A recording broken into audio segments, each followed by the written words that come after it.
সংকট আসে, কোনো বিপদ ঘনিয়ে আসে, তখন সমস্ত দোষ আমরা পরিস্থিতির ওপর চাপিয়ে দিই। আর দেখতে গেলে কোথাও না কোথাও ঠিকই করি।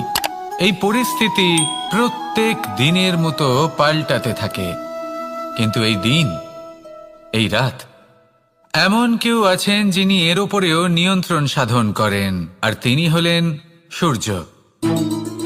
ঠিক সেই রকমই আমাদের জীবনেও সূর্য হলো এই মন। যদি এই মনের উপর আমরা নিয়ন্ত্রণ করতে পারি, তাহলে আমরা জীবনকেও নিয়ন্ত্রণ করতে পারবো। প্রথমে এই মনের রাজা হয়ে উঠতে হবে।